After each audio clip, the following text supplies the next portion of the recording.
Hey everybody, welcome back to another video by Scully. In this video, I wanted to take the opportunity to talk about a very interesting topic.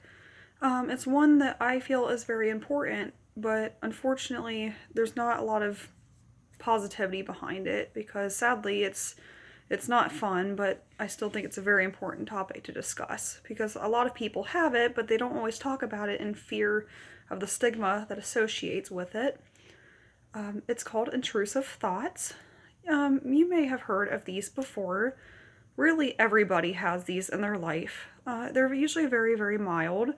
They're absolutely nothing to be ashamed of so long as they just stay thoughts. And most of the time they do. So they usually are, not too big of a deal. Not too much to worry about. However, they can be pretty upsetting depending on what they're about, especially if you have them often. And some people do. Like I said, as long as you're not going around acting on these things or wanting to do these things, they're usually fine. But just having them there can often make the person feel very distressed. They can feel like they're a bad person, even when they're not. So much to the point they can even convince themselves that they are bad, even when they are not, because they're so plagued and so bothered by these thoughts in their mind. When people get these kind of thoughts, their first thought is, well, that's not a normal thought.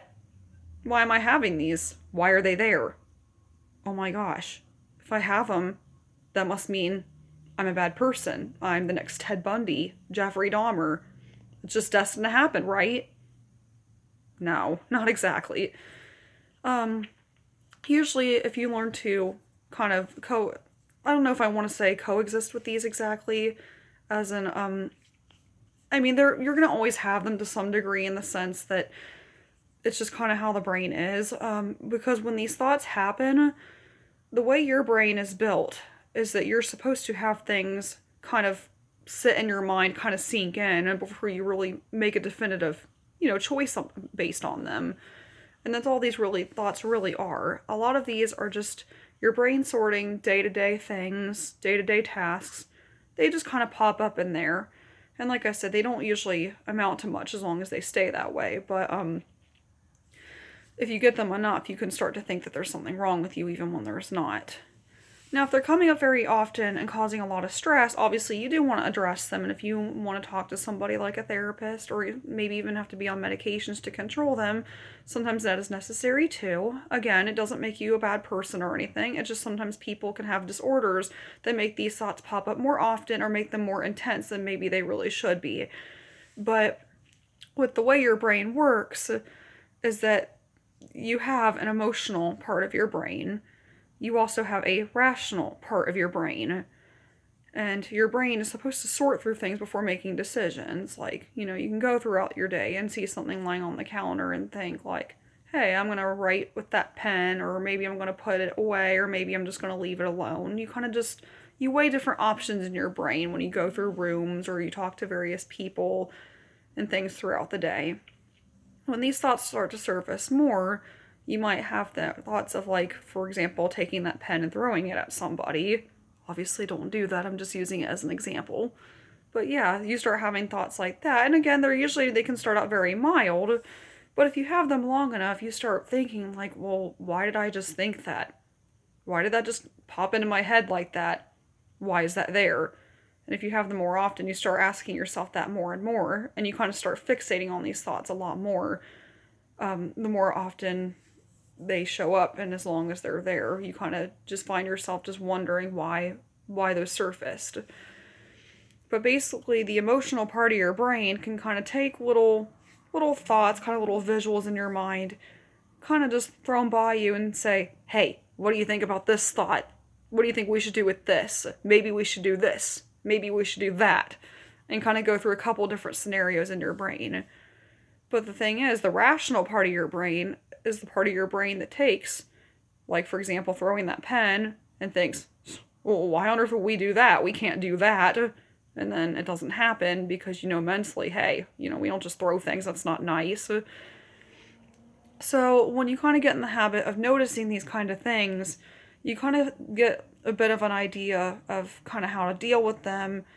And usually it gets a lot easier. It's kind of like any kind of habit where if you kind of push away some of the bad thoughts, that they can start to go away. Well, sometimes the bad thoughts, if you push them away, may not go away because the feelings associated with them are still there. If you have, if you have ones that are really upsetting and you have a strong amount of guilt that goes with them, you can find yourself fixating on that guilt a lot and feeling like you're a bad person. And because of that, you have a hard time letting those thoughts go because of that. So sometimes it's not maybe necessarily like, okay, if you can ignore them or if they can go away, that's good, of course. But if it's not always that easy, sometimes it's just processing like, hey, I had this thought that was really upsetting, but it really has no merit as to what kind of person I am because I'm not out doing those things. And I don't want to do those things. They're just thoughts in my head. So once you kind of stomach the aspect of, well, those are just thoughts in my head, that's it. That's all they are. They kind of start to lose their power after a while. And that can kind of take some time. And like I said, a lot of people don't like to talk about these kinds of things because they're very upsetting. Of course, there's various types of them because sometimes people can have ones that are violent, ones that are graphic, and just straight out inappropriate, or even ones that are just rude or obscene. So of course, for that, keeping that in mind, I don't want to get into too many examples because I don't want to give examples that are upsetting. But of course, just touching base on the, different types of them, you can see why they're also upsetting for people, especially because some people that have these thoughts are very good people. You can have the people that, very sweet people who like go to church on Sunday, would never hurt anybody, or just even people that make it a very big part of their life to be a good person and to do good things. Like they go out of their way to be like a really good person, like not only just obeying the law and things like that, but holding doors open for people, donating to charity. Like there's some really great people out in the world. Thankfully, more people out there than bad, I would hope, but I guess that's kind of about on a spectrum within itself. But yes, there are a lot of really good people in the world. But really good or bad people have, like, again, you have to really, things have to kind of float in your mind for a bit before you just act on them. Now, if you're a very impulsive person, I suppose this would be a little bit more difficult. And again, there's certain disorders based around that kind of stuff as well that there's treatments for and things. But most people, you really kind of have to actually think about those things for a little bit before you actually act on them. And if you just kind of bear in mind that most of these thoughts are usually very harmless in the sense that they're just thoughts and nothing else, the biggest thing with really kind of anything anxiety related is the fact that they affect people a lot based on how much power they have. Because a lot of times with anxiety, anxiety is about having control. It's about being in control. Like you're the one driving the car. You control where the car goes. You don't want to take that car and swerve it over intentionally and cause any kind of damage to you or anything else. And that's a pretty perfect example of what these thoughts do in terms of causing anxiety and distress in a lot of people. And like I said, a lot of people don't want to talk about them because they don't want to be associated with being a bad person because of them. But you'd be surprised how common this stuff really is, and it just doesn't sound like it because people keep it to themselves. I'm not exactly saying you have to broadcast all the bad thoughts in your head and tell people all about it, because, it's personal and everything. But what I am here to say about that is that if you have these kind of thoughts in your head, you're just as normal as anybody else, so long as you don't act on them or make it your life's goal to suddenly start acting on them for some reason. And there are some exercises that you can do to help with that as well. I actually kind of came up with one, kind of like with therapy and that kind of stuff. A lot of people call these bad thoughts, they call them ants. ANTS stands for automatic negative thoughts. So it's kind of a cute little acronym to describe something that feels very real when it's going on in your head. Well, I thought that was a pretty neat little phrase, little term for it. But then I started thinking, well, what do you call the positive ones then? I mean, don't people have good thoughts too? Well, yes, they do. And that was actually part of how I kind of came up with a mechanism to kind of deal with this kind of stuff too. I started calling the positive thoughts pets, positive, encouraging thoughts. In my mind, I pictured the ants kind of being like the little bad people taking over in your head, and they're, yeah, we're going to cause some damage, and, they just kind of line up one by one, and they start kind of taking over and just, getting a big thrill out of making life complicated, so to speak. So, of course, maybe before I discovered the pets, I thought, well, these ants keep multiplying, they keep increasing. Surely there has to be something to get rid of them, right? Well, yes. So once I kind of came up with that little identity for the pets, the positive, encouraging thoughts, I thought of them kind of being like the little good guys that come in and say, like, hey, enough is enough. And they put their little foot down and they say, well, we're not going to let this happen. So then it was kind of almost like a little miniature, like, war going on in my head where the good guys and the bad guys are fighting each other. And eventually the good guys win.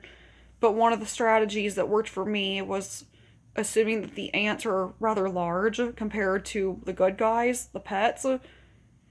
It's like kind of taking them over one ant at a time, but it's like maybe you have like 5 pets for every ant, so to speak. So maybe if I start having something like, well, I'm a really terrible person because I have these thoughts, or I feel guilty because of something that happened a long time ago that maybe wasn't even a big deal, but I just, beat myself up about it. So once I start coming up with, like, if it's the ones about, like, me not being a good person, maybe pet number 1, the good guy, is, well, that's not true because, you didn't mean anything by that. You had good intentions. Yeah, that's true. I had good intentions. So there's one. Maybe the second one is, well, I'm determined. I'm a faithful friend. I work hard every day. I go out of my way to be a good person. Something that's also true. Okay, well, there's 2. And then maybe the third one is, well, I'm always honest, or I strive to be as honest as I can be, and I own up to my mistakes. Yeah, as a matter of fact, I do that. Okay, well, now there's 3. So you kind of go one by one by one. One pet turns into 2, turns into 3. Okay, let's say that magic number's 5. Well, that thought kind of starts to go away after a while. Instead of saying I'm a bad person, I'm a weird person, whatever the thought was, once I kind of have enough of those pets to kind of combat it, it kind of feels like almost having ammo. Like once you have enough for every single little target, well, there's no more targets left anymore. And now it's just kind of gone. And it can always come back, of course, but you can see how if it does come back, it's like you've seen that enemy before. You know its weakness. So if it does come back, you know its weakness now. So if that same thought, I'm a bad person, comes back, I know, well, that's not true. So let's go through this again. And maybe that kind of repeats itself maybe once or twice. But for the most part, I felt like if I practiced an exercise like that long enough, it either went away because it felt less true, because it wasn't true, especially, or maybe it started to go away because, like I said, it's like that bad guy shows up, now you know his weakness. You know how to take him down now, because you know what works now. So if I felt that starting to surface, I thought, hey, I've seen this guy before. I know what he's made of. I know how to get rid of him now. So then, before you know it, take down that thought pretty easily. And I start feeling pretty good, not only because it's gone, but I also, I can't speak for everybody, but like in my own personal experience, tackling such a really upsetting kind of thing like that on my own, if it was really bothering me especially, I felt a lot more accomplished knowing that I did all that on my own. Which you don't always have to do things on your own all the time, but like sometimes if it's like you ask somebody for help with something and then you learn how to do, like if you needed help, maybe opening a jar on something, opening the lid off a jar. Well, if I can get another jar like that later on and open the lid on my own, I feel more accomplished. I did it on my own. Maybe it's a bit of a silly little image, but, kind of works like that. But yeah, Sometimes people are plagued with a lot of negativity, and thoughts like that are really upsetting. It can be so hard to deal with some very upsetting thoughts in your mind like that on your own, and your mind can feel like a very, very scary place for some people, especially. Perhaps some more so than others. But this was a topic personally I struggled with for a very long time, and I think a lot of it was probably stuff that was honestly pretty minor, but it didn't feel that way to me. It felt like the end of the world a lot of times. I had anxiety over it to the point of making myself sick, which in turn would fuel the bipolar disorder and throw me into a depressive episode, which was not fun. Probably get into more juicy details about that in another video, so kind of one thing at a time here. But yeah, this is kind of my take on intrusive thoughts. You might know them by some other terms, but really intrusive just meaning that they kind of just squeeze their way into your brain without you really wanting them there. It's like they just kind of camp out for a while and make themselves comfortable until you find ways to get rid of them. And like I said, even if they're very, very awful, having bad thoughts in general is human nature. Obviously, fixating them on them and everything is not healthy, and of course, acting on them isn't. But once you kind of remind yourself that your brain is a very complex organism, and that most of the things that you think of like that, you really have to kind of go through certain steps for them to even really happen, and they're not always as automatic as they feel. You know, the ants' automatic negative thoughts. So once you realize that you have more control over that, and you learn how to kind of tame that beast, then things get a lot easier. So if this is a topic you're having a hard time discussing, I really hope this video can make you feel a lot better and give you some useful tools to help. Because at the end of the day, we're all human. We've all made mistakes in life. We all have regrets. We all beat ourselves up over things, especially if somebody else brings it up and gives us a hard time. But just know that you're human. You will make mistakes in your life, most of them very minor. And just kind of pay attention to some of the good things you do in your life too. And give yourself some credit because you are worth it. And like I said, we're all human. We all make mistakes. We all screw up sometimes. But everything will be okay. And don't be afraid to talk to this stuff about someone you can trust. Because there's a lot of misunderstanding behind it. But you'd be surprised how common it is. How even some of the nicest people probably have thoughts like this. They probably just don't talk about it. So, I hope this makes a lot of people feel better. Because you're not alone if you ever feel like that. Until next time, have a great day.